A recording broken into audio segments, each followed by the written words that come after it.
Hey guys, welcome to another episode of Sales Manager Academy. I'm your host, Omar. And as always, right, we talk about anything leadership related as far as training development, as far as employee morale, hiring, recruiting, uh, interview process, right? That one tends to be like a big one for a lot of people, um, especially when they're first starting out in like pretty much it's an executive role, right? District leadership, district sales manager position, because that's really one of the big things that you're going to be responsible for is hiring the people within your district, uh, especially when it comes to your local leadership. So think your store managers, your assistant managers. You might have some specialty managers, right, that report up to you. So you have a lot that you're going to be responsible for. And it's never a blame game. You never want to go in and if the district's not performing, if things aren't up to par, right? If uh, administrative tasks aren't being completed appropriately, everything rolls up to you. So that's one of the big things that as leaders, we need to have an understanding on that I'm responsible for how the production is for my team. When everything is great, things are good, I give my teams props. When things are not good, when things are not looking up to par, up to, snuff, it falls on me, right? I fall on the blade. Uh, the captain sinks with the ship. So that's the big one, and it's difficult for a lot of people to take because how are you telling me that I'm responsible for how the performance of a store is occurring? How is that my responsibility? Well, the question becomes, what are you doing to ensure that you're holding up your team to expectations, right? Are you inspecting what you expect? Are you holding up the leadership to do that? Are you training and developing them, or do you just throw them to the wolves and be like, yo, figure it out on your own? You decide what's going to happen. And that's a big one for a lot of people because uh, it's not the easiest to jump into. And when you're talking about roles like wireless retail or any other like boutique retail location or boutique service, the question then becomes, what are you doing to ensure that they're being trained appropriately? Because oftentimes you don't have a training and development program. A lot of times, the leaders of the actual organization are trying to figure out how to do it because they're solving everything as things happen, right? As there's a business case for it, that's when we'll attack it. That's when we'll jump on it. Until that business case actually arises, it's not on my to-do list. It's not on my agenda. Uh, and that's very difficult for people, right? Because people want some kind of leadership. People, as much as you hate to say it and hate to admit it, people love to be led. And it's not because they can't do things on their own. It's because they need a better understanding. We need to give them a foundation on what to do. And when it comes to leadership, there's a difference between being the first follower that's helping somebody and then being put into that position where I'm now responsible for the production of this group. Now that falls on me. How do you know when you're ready for that? How do you know um, when that is going to occur? And I come from that from a perspective of having an understanding of if somebody is truly ready to jump in and take um, pretty much take them, bull by the horns, take up that mantle. And I remember one of my first employees that got promoted to a district manager role. I was actually not for it. And I explained to him, I was upfront with him. I was like, if you want to take it, I will support you. I'm telling you, there's still a bit that you're not ready for because I know the organization. I don't want you to fail. I know you have experience. The type of personality that the company is looking for, I need you to see that a little bit more and have an understanding of what that is. Uh, and also, he was taking it fourth quarter, right? They took him the month of December. So not only was it my best performing store, my best manager that I had, uh, they took him, and I knew he was not going to get the support that he needed at that level, right? And as much as they would want to say that he did, um, there was a little bit of lacking because I knew him personally, right? I knew what kind of struggles he would end up having, and I knew the district and the territory because I used to work it when I would help out the DMs in the region with their recruiting and training and development. So I had a really good understanding of what he was going to be jumping into the market. I also knew that it was going to affect his personal life because his family life and being there at certain times was super important, and that market was super stretched out, right? From one location to another, you cannot visit both locations and visit all your stores within a day. You're going to have to split that up realistically over 3 days minimum to be able to spend quality time at each location. Uh, and for somebody who is very much, I'm in the weeds with people, as opposed to I am delegating, stepping from a store manager role to a district leadership role can be a big shift because you're no longer seeing things every single day. You are now having to rely on others. You're needing to delegate to get things taken care of. Uh, and you have to ensure that they have the appropriate support from you. And if you don't have the appropriate support, if you yourself are not reaching out to somebody else, to a peer, right? Because I would touch base with them and I'd be like, hey, and he's like, no, everything's good, everything's going well. And obviously, I would talk to the regional and be like, hey, what's going on? And he would kind of give me a little bit feedback. And I was like, yeah. Uh, so I told him, I was like, all right, so this is kind of what we could do, right? I can try to reach out to him, I can continue. If he's not going to open up, I can't do anything. I'm not going to call him out and be like, yo, so, boss man told me this. Like, you need to, you need to shape up. And part of the reason why is because if you're not already opening up to somebody that was a mentor and a guide for you, why are you keeping it a secret? You can need to open up. You need to let them know, like, hey, this is what's going on. I need a little bit of help.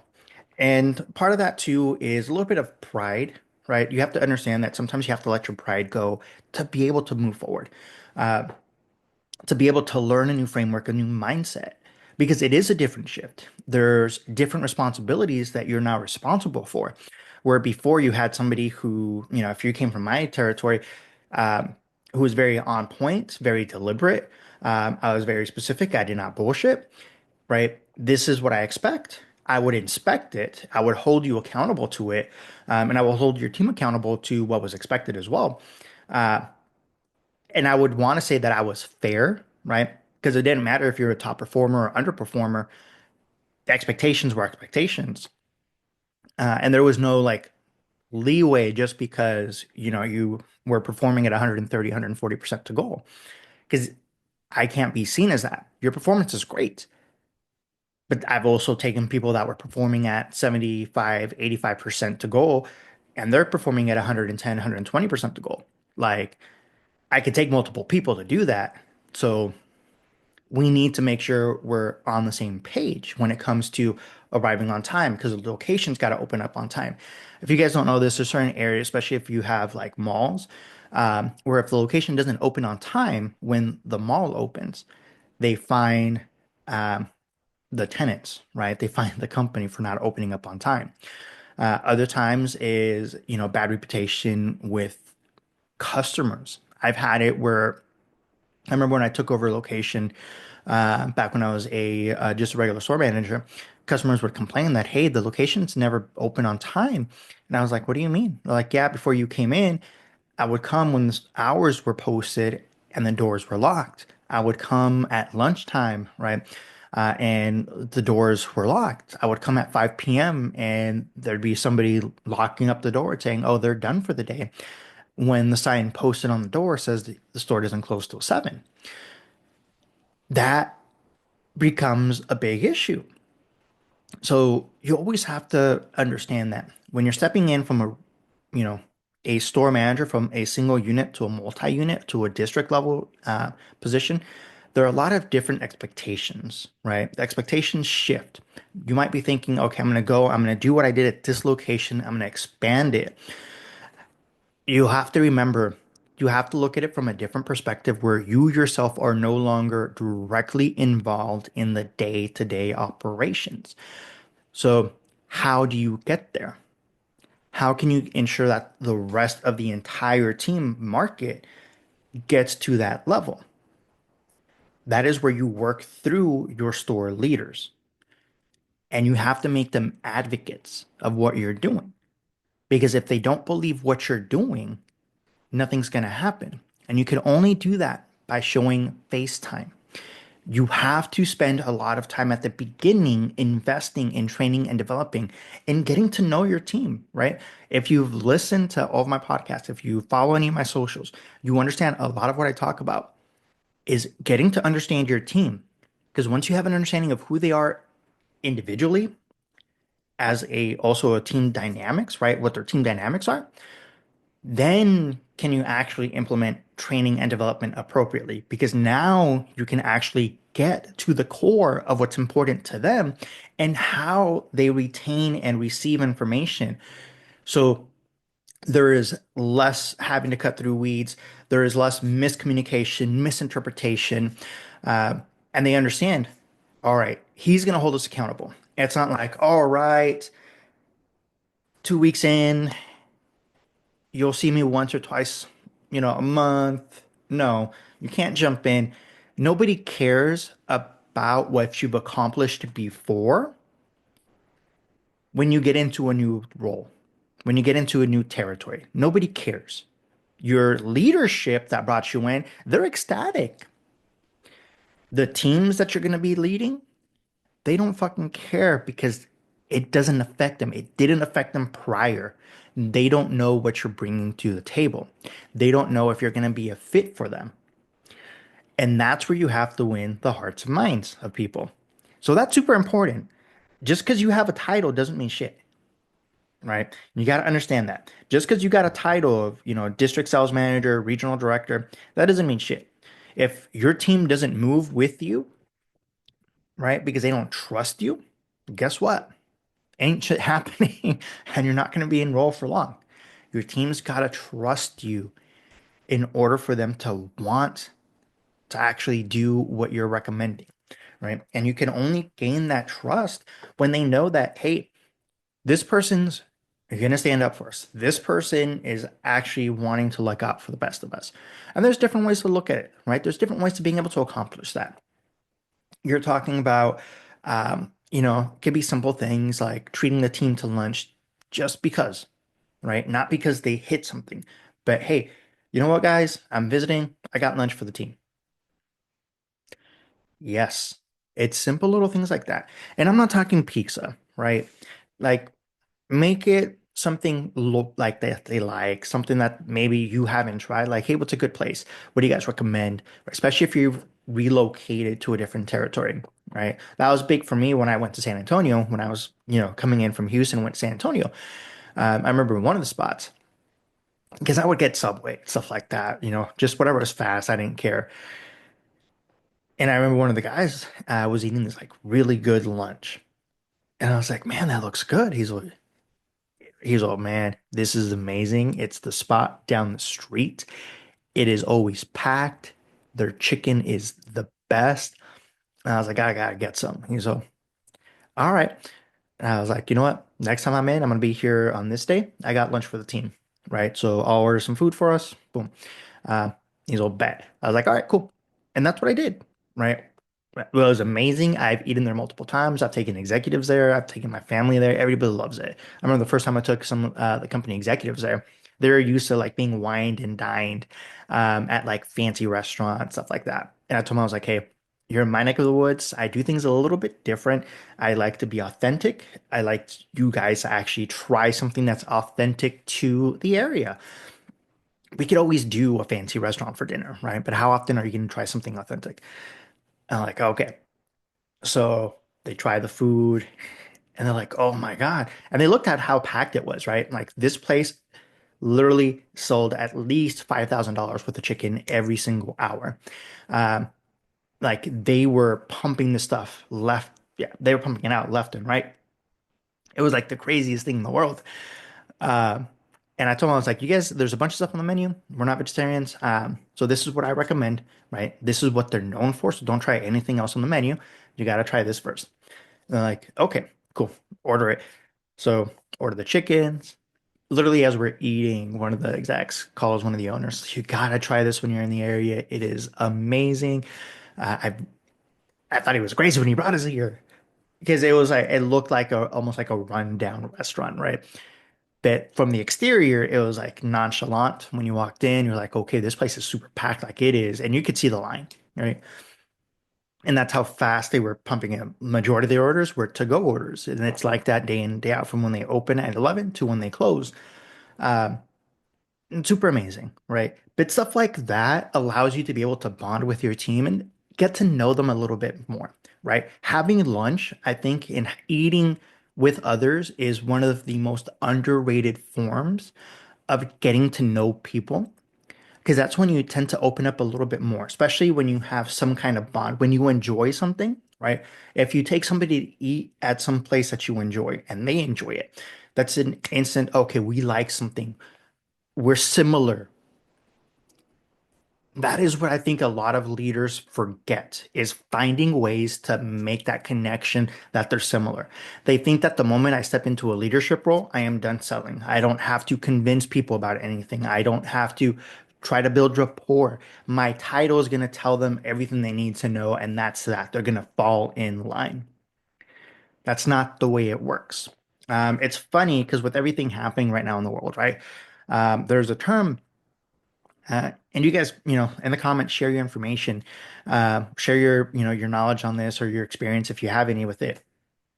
But to talking about in the military, um, there's something known as the E4 Mafia, and I was like, hmm. So I looked into it, right, and heard a little bit more about it. And pretty much what it means is when you have, commissioned officers or COs, uh, and they're trying to get stuff done, if they run afoul of the E4s, right, the NCOs and non-commissioned officers, things aren't going to get done. Like you, as a leader, can't get shit done if your team, if your company revolts against you, right? And that's what can happen, and that can derail your entire career. That is super important to understand that you as individuals need, as leaders, need to understand that individuals make up your organization, make up your team. And if they're not on board with what you're trying to get done, things will not get done. It'll be harder for you to get anything situated, to make any impact, and they will derail you faster than anything. That district manager I told you about that got promoted under my watch, one of the first ones, he had a very, very like terrible time, I should say, I guess. But he struggled as a district manager. Mainly one of the reasons, right? He wasn't spending as much time as he needed at the beginning. And when he was on his, write-ups from the company, they essentially like, all right, let's put you in a smaller territory. You're away from family. It's causing issues. And they had talked to me, and I was already looking to make moves too. Um, so I was like, yeah, I'll take over a bigger territory. That's fine. Uh, and when I stepped in, right, I left a well-running team within the organization in my old district, move over to the new territory and flip that territory around. And the regional was like, listen, you're really good at turning performance around. That is what you're known for. That is what the organization known me for. I traveled throughout the US. I'd been able to turn around teams in as little as a week or two sometimes with their performance. And they're like, wow, like you're making an impact wherever you go. And it's like, it's not, it's making impact, yes, but it's understanding what matters to people. You guys, right? I'll talk about this in another video. Um, but understanding pay plan is not the same as memorizing the fucking pay plan. That is what gets on my nerves so much at the beginning. When I talk to any leader and I ask them, hey, does your team know the pay plan or do they understand the pay plan? And they think it's the same thing. And I'm like, no. So And I'll ask them as well, right? Because I'll know if their team understands it, if the leader understands it. And I'll ask them straight out. I was like, all right, so if you have a seller and they're trying to make, say, $65,000 a year, what do they need to do? I'm like, well, they just got to sell. It's uncapped commission. They just have, I was like, no. So what is the game plan? What is the framework? What have you taught them? Right. And I'm like, well, I haven't really touched on this. I haven't, I show them the pay plan. They just have to get those numbers. You haven't made it simple. You haven't broken it down.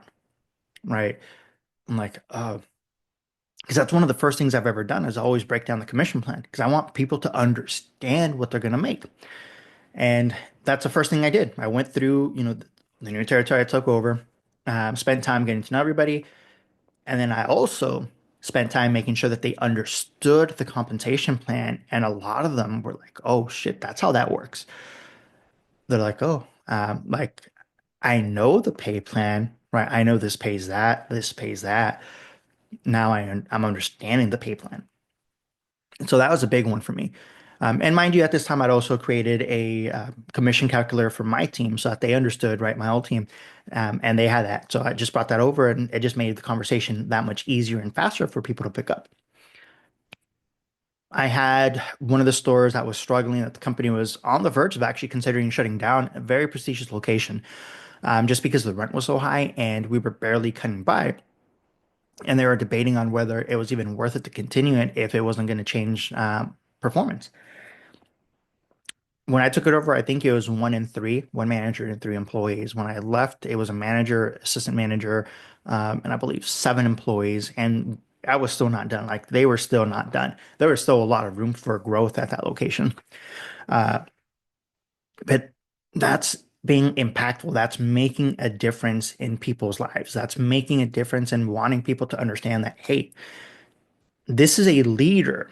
This is not a manager. Right? I am not managing your time. I am not managing your performance. I am leading you to greater heights of performance. I am helping guide and mentor you to have a better quality of life, to be able to do more for yourself, to be able to enjoy more for yourself. And I think that's a a mindset that's lost on a lot of leaders, not because it's lost on them completely, but more so because they're not taught it. They're thrown into these roles that they're not developed for, right? As a company, having a training development program for managers for your future pipeline is super important, I think, because it actually truly guides and mentors them. Yes, it does take time. It does take effort. It would, it can affect the performance depending on how you structure this. But done correctly, you have a pipeline of leaders that are being developed. And if you're worried that, well, these potential leaders are going to end up leaving, going somewhere else, and they're taking all this knowledge, all this investment that we put into them, good. Let other people know that this company that employee came from has a great training program that they care about developing others and actually having future leaders and having future growth available. Like that is huge. Okay. And when people understand that not a lot of companies do that, it gives them a reason to want to come back, right? Because they may have been sold on being recruited, may have met somebody at an event. They're like, yeah, you need to come work at our company. We'll match your pay. We'll give you better whatever. And they go and they realize like this is not what I like. This is not what anything, right? You guys aren't developing, you're not training me, you're not doing anything to help me grow. You're keeping me here. And that's where you're gonna see a difference. That's when you're gonna um, go and actually have different kind of results for your people when you're gonna see that, but it won't happen without a mindset shift. And a mindset shift is not very easy to do. It doesn't happen from one day to another. It takes time to develop. It takes time to cultivate because you're changing little habits on how to think, on how to perceive, on how to communicate with others. But through small, tangible practices, through changing small habits that are done daily, continuously, you'll see that happen. And you will think it's because they changed. But really, as a leader, you'll end up understanding that a lot of it is because I changed the way that I do things. I changed the way that I perceive information, that I take information, that I expel information, right? Expel in the sense that you put it out there. The way you talk to people, the way you communicate with people. And that starts to make a difference. And that's what cultivating is. That's where Sales Manager Academy, that is why I'm here. I've seen the rut. I've seen, you know, not just in wireless retail, I've seen it everywhere. Um, and mind you, once again, it's not the fault of a lot of the owners or a lot of the founders. It is running with tunnel vision and not seeing what is needed at times and not having that understanding. You yourself don't know what you don't know until you know it, until you learn it. And that is huge. That is where perspectives change. That is where results can be changed. Uh, that is where you start seeing a dramatic boost in growth, right? Because you can't have that if you're not respecting your team, if you're not cultivating that training and development culture. And if you wonder, well, what do we need to do to make a culture change? If you have conversations on how to create culture, this is my company culture, you don't have a culture because you don't talk about the culture.